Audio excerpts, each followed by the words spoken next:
Hello students, আজি লৈছো HS second ইয়াৰৰ half yearly এক্সামৰ কাৰণে অসমীয়াৰ এটা মডেল কুৱেশ্চন পেপাৰ। তোমালোকৰ হাফ ইয়াৰলি এক্সাম আহি পালে আৰু এই কুৱেশ্চন পেপাৰখনে তোমালোকৰ বহুখিনি সহায় কৰিব। আজি আমি এই কুৱেশ্চন পেপাৰটো কমপ্লিট আলোচনা কৰিম, ইয়াৰ উত্তৰসমূহ তোমালোকক দিবলৈ চেষ্টা কৰিম আৰু তোমালোকক কৈ দিও এই কুৱেশ্চন পেপাৰখন যোৱা বছৰ হৈ যোৱা হোজাই ডিস্ট্ৰিক্টৰ হাফ ইয়াৰলি এক্সামৰ কুৱেশ্চন পেপাৰ হয়, তো তোমালোকৰ বহুখিনি সহায় হ'ব। যদি প্ৰথমবাৰ চেনেললৈ ভিজিট কৰিছা তেতিয়াহ'লে চেনেলটো সাবস্ক্ৰাইব কৰি বেল আইকনটো প্ৰেছ কৰি অল কৰি ৰাখিবা। যে প্ৰশ্নকাকতখনৰ প্ৰথমত আমি প্ৰশ্নবোৰ পঢ়ি ল'ম 1 নম্বৰীয়া, তাৰ পিছত আমি উত্তৰবোৰ আলোচনা কৰিম। প্ৰথম তোমালোকে চাব পাৰা অতি চমু প্ৰশ্ন উত্তৰ 1 নম্বৰীয়া 10টা আছে তোমালোকৰ। ক নম্বৰ প্ৰশ্নটো হৈছে ভাৰতীয় সংস্কৃতিৰ মূল আধাৰ কি? এই প্ৰশ্নটো বহুবাৰ এইচএছ ফাইনেলতো ৰিপিট হৈছে। তাৰপিছত খ নম্বৰ প্ৰশ্নটো হৈছে মোৰ মাতৃমুখ দৰ্শন শীৰ্ষক পাঠটো ক'ৰ পৰা সংগ্ৰহ কৰা হৈছে? এই প্ৰশ্নটো অতিকৈ ইম্পৰ্টেণ্ট, ভেৰি ইম্পৰ্টেণ্ট প্ৰশ্ন হয়। তাৰপিছত গ নম্বৰ হৈছে যতীন্দ্ৰনাথ দুৱৰাক কি কবি বুলি কোৱা হয়? ঘ নম্বৰ প্ৰশ্নটো হৈছে গজশাস্ত্ৰ মানে কি? ঙ নম্বৰ প্ৰশ্নটো হৈছে তীৰ্থনাথ শৰ্মাৰ কাব্য গ্ৰন্থখনৰ নাম কি? প্ৰথম ছ নম্বৰ প্ৰশ্নটো হৈছে মফিজুদ্দিন আহমেদ হাজৰিকা কোন যুগৰ কবি? দ্বিতীয় প্ৰশ্নটো হৈছে হস্তি বিদ্যাৰ নব পুথিখনৰ ভাষা পদ্য নে গদ্য? বৰ্গীয়া জ নম্বৰ প্ৰশ্নটো হৈছে জাগৃতি কাব্য গ্ৰন্থখনৰ মাজেৰে কবি কি মনোভাৱ প্ৰকাশ পাইছে? ঝ নম্বৰ প্ৰশ্নটো হৈছে জ্যোতিপ্ৰসাদ আগৰৱালাই ৰচনা কৰা প্ৰথম নাটকখনৰ নাম কি? য় নম্বৰ প্ৰশ্নটো হৈছে কবিতাটিৰ উল্লেখ থকা বিশ্বশিল্পী কোন? এই গোটেইকেইটা প্ৰশ্ন তোমালোকে চাব পাৰা, অতিকৈ ইম্পৰ্টেণ্ট প্ৰশ্ন হয়। অলৰেডি আমি কমন কুৱেশ্যন এনচাৰৰ অসমীয়া সিৰিজ ভিডিঅ'টোতো আলোচনা কৰিছিলোঁ। এতিয়া আমি উত্তৰবোৰ আলোচনা কৰিম, তোমালোকে উত্তৰসমূহ ধুনীয়াকৈ চাই যোৱা। ক নম্বৰ প্ৰশ্নটো আছিল ভাৰতীয় সংস্কৃতিৰ মূল আধাৰ কি? ইয়াৰ উত্তৰটো হৈছে ভাৰতীয় সংস্কৃতিৰ মূল আধাৰ হ'ল বেদ। খ নম্বৰ প্ৰশ্নটো আছিল মোৰ মাতৃমুখ দৰ্শন শীৰ্ষক পাঠটো ক'ৰ পৰা সংগ্ৰহ কৰা হৈছে? ইয়াৰ উত্তৰটো হৈছে মোৰ মাতৃমুখ দৰ্শন পাঠটো ডক্টৰ নগেন শইকীয়া সম্পাদিত বেজবৰুৱাৰ ৰচনাৱলীৰ প্ৰথম খণ্ডৰ পৰা সংগ্ৰহ কৰা হৈছে। তো এই প্ৰশ্নটো অতিকৈ ইম্পৰ্টেণ্ট। তোমালোকক যদি চোৱা আগৰ বছৰত বহুবাৰ এইচএছ ফাইনেলত ৰিপিট হৈছে আৰু প্ৰশ্নটো কিন্তু ভেৰি ইম্পৰ্টেণ্ট আৰু কমন প্ৰশ্ন হয়। তাৰপিছত নেক্সট গ নম্বৰ প্ৰশ্নটো আছিল যতীন্দ্ৰনাথ দুৱৰাক কি কবি বুলি কোৱা হয়? এই প্ৰশ্নটো এইচএছ ফাইনেলত বহুবাৰ ৰিপিট হৈছে। ইয়াৰ উত্তৰটো হৈছে যতীন্দ্ৰনাথ দুৱৰাক বনফুলৰ কবি বুলি কোৱা হয়। নামটো মনত ৰাখিবা, বনফুলৰ কবি বুলি কোৱা হয় কাক? যতীন্দ্ৰনাথ দুৱৰাক। নেক্সট ঘ নম্বৰ প্ৰশ্নটো হৈছে গজশাস্ত্ৰ মানে কি? এই প্ৰশ্নটো তোমালোকৰ হস্তি বিদ্যাৰ্ণ পুথিটোৰ তোমালোকৰ পাঠ্যপুথিৰ পিছফালে শব্দ অৰ্থ আছে, সেই শব্দ অৰ্থৰ পৰা দিয়া হৈছে। তো ইয়াৰ উত্তৰটো হৈছে হাতী বিষয়ক পুথি। তো হাতী বিষয়ক যিবোৰ পুথি আছে সেইবোৰক কি বুলি কোৱা হয়? গজশাস্ত্ৰ বুলি কোৱা হয়। নেক্সট ঙ নম্বৰ প্ৰশ্ন, এইটো 6 হৈ আছে, ঙ হয় তীৰ্থনাথ শৰ্মাৰ কাব্য গ্ৰন্থখনৰ নাম কি? এই প্ৰশ্নটো ভেৰি ইম্পৰ্টেণ্ট। ইয়াৰ উত্তৰটো হৈছে তীৰ্থনাথ শৰ্মাৰ কাব্য গ্ৰন্থখনৰ নাম হ'ল কামসেন্দুৰ। মনত ৰাখিবা নামটো কামসেন্দুৰ। নেক্সট প্ৰথম ছ নম্বৰ প্ৰশ্নটো হৈছে মফিজুদ্দিন আহমেদ হাজৰিকা কোন যুগৰ কবি? এই প্ৰশ্নটো অতিকৈ ইম্পৰ্টেণ্ট হয়। ইয়াৰ উত্তৰটো হৈছে মফিজুদ্দিন আহমেদ হাজৰিকা জোনাকী যুগৰ কবি। মনত ৰাখিবা মফিজুদ্দিন আহমেদ হাজৰিকা জোনাকী যুগৰ কবি। নেক্সট দ্বিতীয় ছ নম্বৰটো প্ৰশ্ন আছিল হস্তি বিদ্যাৰ্ণ পুথিখনৰ ভাষা পদ্য নে গদ্য? ইয়াৰ উত্তৰটো হৈছে ইয়াৰ ভাষা হৈছে গদ্য। নেক্সট বৰ্গীয়া জ নম্বৰ প্ৰশ্নটো জাগৃতি কাব্য গ্ৰন্থখনৰ মাজেৰে কবিৰ কি মনোভাৱ প্ৰকাশ পাইছে? ইয়াৰ উত্তৰটো হৈছে স্বদেশ প্ৰেমৰ মনোভাৱ প্ৰকাশ পাইছে। অ'কে, তাৰপিছত ঝ নম্বৰ প্ৰশ্নটো হৈছে জ্যোতিপ্ৰসাদ আগৰৱালাই ৰচনা কৰা প্ৰথম নাটকখনৰ নাম কি? বন্ধুসকল, জ্যোতিপ্ৰসাদ আগৰৱালাৰ ৰিলেটেড প্ৰশ্ন বহুত অহা দেখা যায়। তেওঁৰ প্ৰথম নাটক, তেওঁৰ প্ৰথম চিনেমাই হওক, তাৰ ওপৰত কিন্তু প্ৰশ্ন অহা দেখা যায়। ইয়াৰ উত্তৰটো হৈছে জ্যোতিপ্ৰসাদ আগৰৱালাই ৰচনা কৰা প্ৰথম নাটকখনৰ নাম হ'ল শোণিত কুঁৱৰী। নামটো মনত ৰাখিবা, শোণিত কুঁৱৰী। নেক্সট য় নম্বৰ প্ৰশ্নটো হৈছে কবিতাতে উল্লেখ থকা বিশ্বশিল্পী কোন?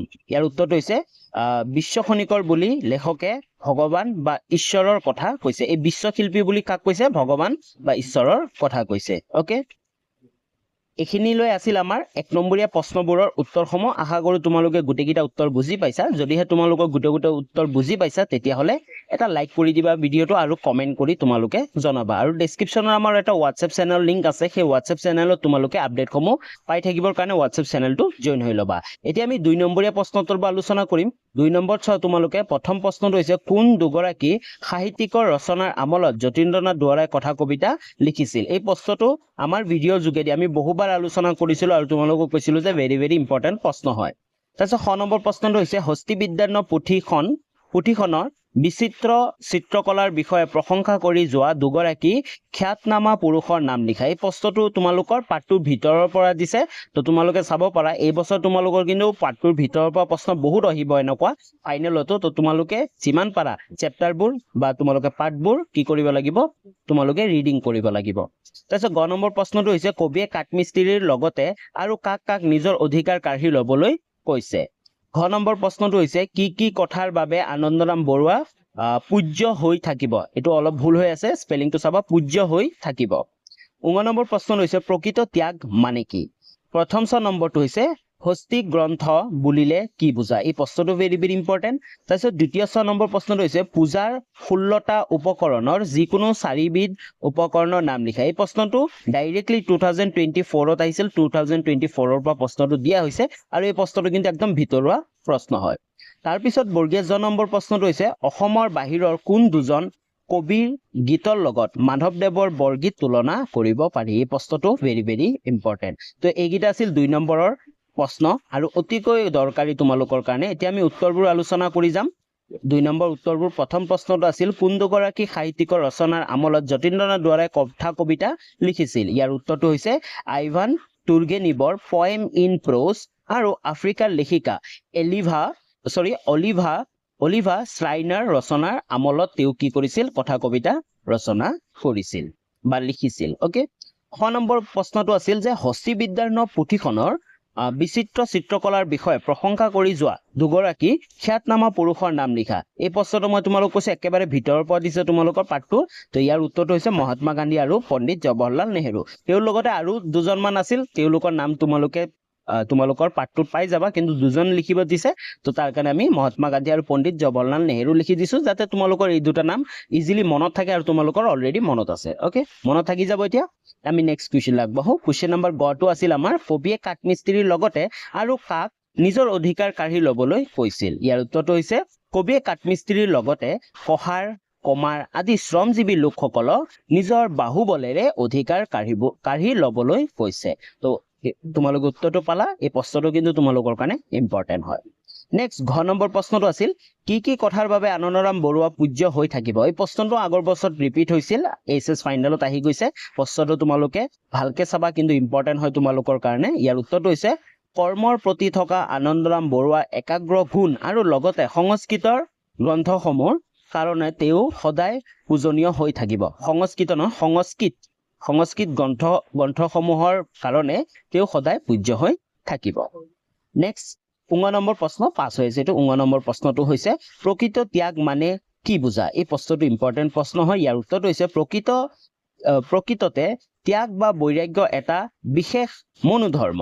সকলো থাকিও সংযতভাৱে ভোগ কৰা আৰু সংবিভাজনৰ দ্বাৰা সমৃদ্ধিৰ সদগতি ঘটোৱাকে ত্যাগ বোলা হয়।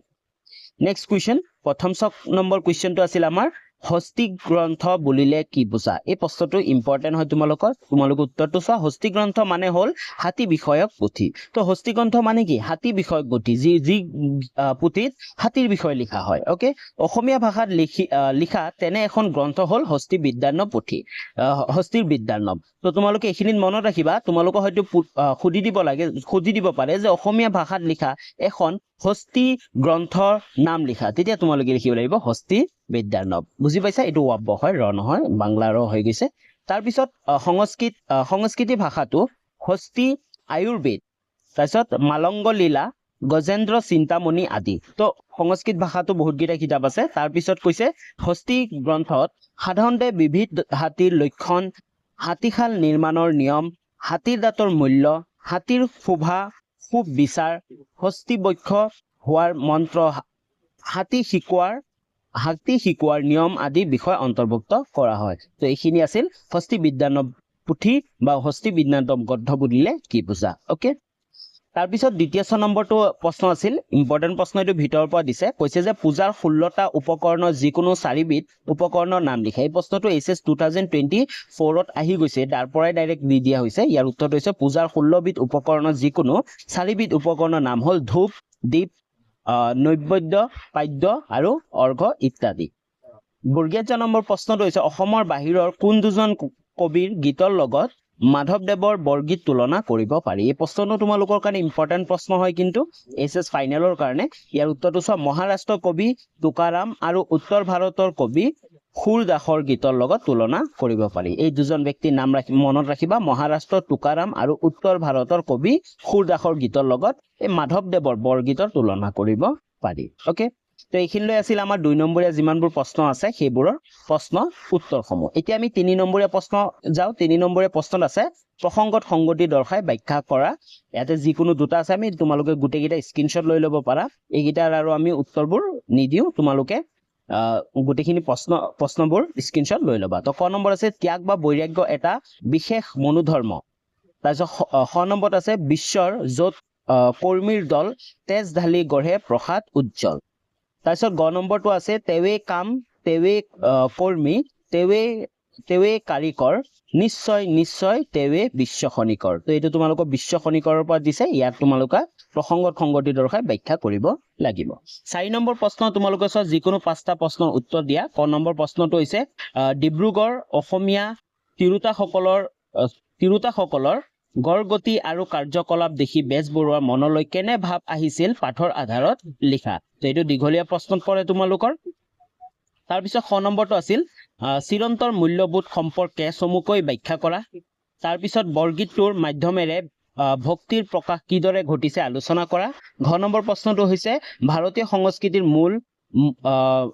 মূলধাৰ বেদ কথাষাৰ ব্যাখ্যা কৰা তাৰ পিছত ব্যৱহাৰিক সাহিত্য বুলিলে কি বুজা দুখন অসমীয়া ব্যৱহাৰিক সাহিত্য পুথিৰ নাম লিখা তাৰপিছত পাশ্য আৰু পাশ্চাত্যৰ সম্বন্ধৰ সাধনত আনন্দৰাম বৰুৱাই কেনে অৱদান আগবঢ়াইছে বুজাই লিখা তো এইগিটা তোমালোকৰ দীঘলীয়া প্ৰশ্ন তোমালোকৰ ইম্পৰ্টেন্ট হয় তোমালোকে গুটেখিনি স্ক্ৰিনশ্বট লৈ ল'বা আৰু তোমালোকে উত্তৰবোৰ লিখিবলৈ চেষ্টা কৰিবা তাৰ পিছত 5 নম্বৰ প্ৰশ্ন আছে 5 নম্বৰত আছে তলত যিকোনো 5টা প্ৰশ্ন উত্তৰ দিয়া 1 নম্বৰীয়া 5টা হয় এইগিটাৰ উত্তৰ মই নিদিও এইগিটা উত্তৰ অলৰেডি আমি এছএছ ফাইনেল এছএছ সেকেন্ড ইয়াৰ হাফ ইয়াৰলি এক্সামৰ কমন কুৱেশ্যন এনসাৰৰ সিৰিজৰ ভিডিঅ'ত আমি আলোচনা কৰি থৈ দিছো তোমালোকে সেই ভিডিঅ' গিটা চাই ল'বা যিসকলৰ এতিয়ালৈ হাফ ইয়াৰলি এক্সাম হোৱা নাই তো ক নম্বৰ প্ৰশ্নটো হৈছে আনন্দৰাম বৰুৱাৰ জন্ম ক'ত হৈছিল তাৰ পিছত খ নম্বৰ হৈছে মাধৱদেৱৰ সাহিত্য জীৱনৰ কীৰ্তিস্তম্ভ বুলি কোনখন গ্ৰন্থ কোৱা হয় তাৰপিছত মহৰ্ষি টলষ্টৰৰ মতে সৌন্দৰ্যবোধ কি তীৰ্থনাথ শৰ্মাৰ কাব্য গ্ৰন্থখনৰ নাম কি সূৰ্য কুমাৰ ভূঞা গৱেষণা গ্ৰন্থখনৰ নাম কি এইটো মই অলৰেডি আলোচনা কৰি থৈ দিছো তাৰপিছত লক্ষ্মীনাথ বেজবৰুৱাৰ ৰচিত এখন ধেমেলীয়া নাটকৰ নাম লিখা তো মেক্সিমাম প্ৰশ্ন আমি আলোচনা কৰি থৈ দিছো তো তোমালোকে সেই কমন কুৱেশ্যন এনসাৰৰ ভিডিঅ' গিটা চাই ল'বা তাৰ পিছত 6 নম্বৰ প্ৰশ্নটো হৈছে 6 নম্বৰ প্ৰশ্নত কৈছে যে তলৰ যিকোনো দুটা প্ৰশ্ন উত্তৰ লিখা ক নম্বৰ হৈছে ডক্টৰ সূৰ্য কুমাৰ ভূঞা সাহিত্য প্ৰতিভা সম্পৰ্কে আলোচনা কৰা 4 আশ্ৰম বুলিলে কি বুজা মিলন কবিতাটিৰ কবিয়ে কাৰ লগত কাৰ মিলন হোৱা কথা বুজাইছে আলোচনা কৰা তাৰপিছত 7 নম্বৰ প্ৰশ্ন হৈছে তলত যিকোনো দুটা প্ৰশ্ন উত্তৰ দিয়া আমি দুটা প্ৰশ্ন দিব 1 নম্বৰকে সমাজৰ পৰিৱৰ্তন এক শক্তিশালী মাধ্যম কি তাৰপিছত মূল্যবোধ মানুহে সামাজিক পৰিৱেশৰ পৰা আয়ত্ত কৰে কথাষাৰ সঁচানে তাৰপিছত নৈতিক শব্দটোৰ ইংৰাজী প্ৰতিশব্দ মৰেল শব্দটো উৎপত্তি কোন ভাষাৰ পৰা হৈছে তাৰপিছত তোমালোকে 8 নম্বৰ চাব পাৰা এইখিনিত অকমান ফটোত হেৰি আহি গ'ল 8 নম্বৰ প্ৰশ্ন হৈছে কবিতাৰ মূল ভাৱ লিখা তো তোমালোকৰ মূল ভাৱ এই হুজাই ডিস্ট্ৰিক্টত আহিছিল মিলন আৰু বিশ্ব খনিকৰ তো তোমালোকৰ যিকোনো দুটা হলেও দুটা দিব তোমালোকৰ কবিতাৰ মূল ভাৱ লিখিবলৈ তোমালোকৰ তাৰ পৰা এটা লিখিব লাগিব ওকে তাৰপিছত আমাৰ 9 নম্বৰ প্ৰশ্নত আহিছে পুনৰ প্ৰসংগত সংগতি দৰ্শাই ব্যাখ্যা কৰা তো ইয়াত আছে ক নম্বৰটো আজি জনতাৰ পংকজ ৰূপ জাগে পদুমৰ দৰে বোকাত জনমা মানুহে আজি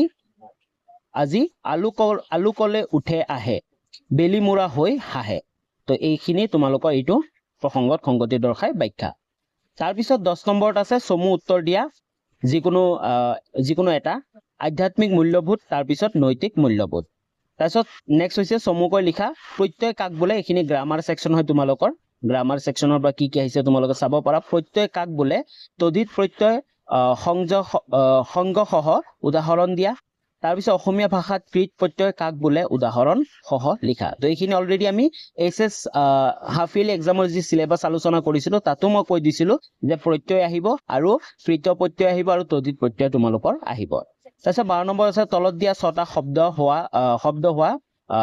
প্ৰত্যয়বোৰ ভাঙি কোৱেশ্চনটো ভুল হৈ আছে অকমান ভাঙি কি প্ৰত্যয় যোগ হৈ লিখা তো ইয়াতে কি আছে তোমালোকে চাব পৰিয়া সমহীয়া তাৰপিছত নহৰণী দাৱনী তাৰপিছত জলম্ব তাৰপিছত শেহতীয়া তাৰপিছত লিখাৰু তাৰপিছত এলেহুৱা তাৰপিছত 13 নম্বৰ প্ৰশ্ন আছে অৰ্থ লিখি বাক্য ৰচনা কৰা তো তোমালোকৰ বাক্য ৰচনা আহিব তোমালোকে বাক্য ৰচনাখিনি চাব পাৰা তাৰপিছত 14 নম্বৰত আছে যিকোনো ৰচনা তোমালোকৰ 8 নম্বৰ আহিব ওকে 8 নম্বৰৰ তোমালোকৰ দি দিছে কি দিছে অসমৰ প্ৰাকৃতিক সম্পদ দৈনন্দিন জীৱনত বিজ্ঞানৰ প্ৰভাৱ তোমাৰ প্ৰিয় গ্ৰন্থ ভাৰতৰ নিবনুৱা সমস্যা তো এই চাৰিটা ৰচনা তোমালোকৰ কাৰণে এছএছ ফাইনেলৰ কাৰণে ইম্পৰ্টেন্ট হৈ আছে তো তোমালোকে এইকেইটা ভালকে চাবা ওকে তো আজিলৈ ইমানখিনি আছিল আশা কৰো তোমালোকে ভিডিঅটো ভাল পালা যদি তোমালোকে ভিডিঅটো ভাল পাইছা তেতিয়াহলে লাইক এটা কৰি দিবা কমেন্ট এটা কৰি জনাবা আৰু চেনেলটো সাবস্ক্ৰাইব কৰিব নাপাহৰিবা তাৰ লগতে তোমালোকৰ বন্ধু বান্ধৱী সকললৈ শ্বেয়াৰ কৰি দিবা তো আজিলৈ ইমানখিনি পুনৰ লগ পাম নতুন এটা ভিডিঅলৈ তেতিয়ালৈ বাই বাই